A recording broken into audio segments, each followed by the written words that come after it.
బయట డిస్ట్రిక్ట్స్ నుంచి కానీ హైదరాబాద్ వస్తారో, ఎందుకంటే హ్మ్. Hyderabad is the coaching hub.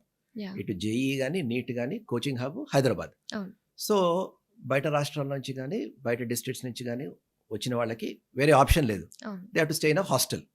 ఇప్పుడు కొన్ని డిస్ట్రిక్ట్స్లో వరంగల్లోని, కరీంనగర్లోని, నిజామాబాద్లోని కొన్ని సెంటర్స్ వచ్చాయి. కానీ హైదరాబాద్లో ఉన్న స్టాండర్డ్స్ అక్కడ ఉండవు. ఎందుకంటే అవును. ఫ్యాకల్టీ, ఇలాంటి ఫ్యాకల్టీ అక్కడ దొరకరు. హ్మ్. ఇలాంటి పియర్ గ్రూప్ అంటే ఇలాంటి స్టూడెంట్స్ అక్కడ దొరకరు.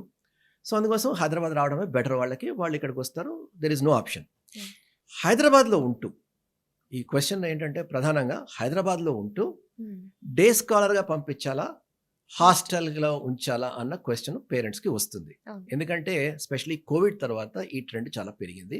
అవును. ఎందుకంటే కోవిడ్‌లో స్టూడెంట్స్ 2 ఏళ్ళు గ్యాప్ రావడంతో స్టూడెంట్స్ ఈ స్టడీ హ్యాబిట్స్ అన్నీ మారాయి. యాహ్! అంత కాన్సంట్రేషన్ ఉండట్లేదు.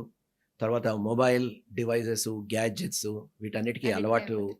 ఎక్కువయ్యి హ్మ్. పేరెంట్స్ ఏమనుకుంటారంటే హాస్టల్‌లో వేసేస్తే స్టూడెంట్స్ వీటన్నిటికి దూరంగా ఉంటారన్నది అది అవును. వాస్తవమే. Yeah! That is the point.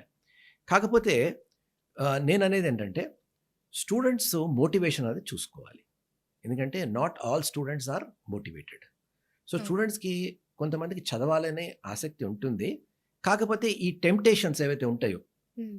Mobile phone గాని, ఇంటికెళ్ళిన తర్వాత family, extended distractions. Family, distractions ఇవన్నీ ఉంటాయో, అవును.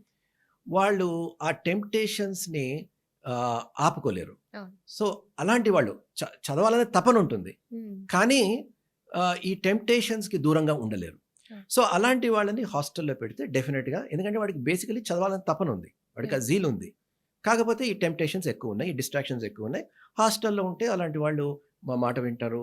మా వార్డెన్స్ మాట వింటారు. మా ఫ్యాకల్టీ మాట వింటారు. అండ్ దూరంగా ఉంటారు. వీటన్నిటికి it's going to be useful.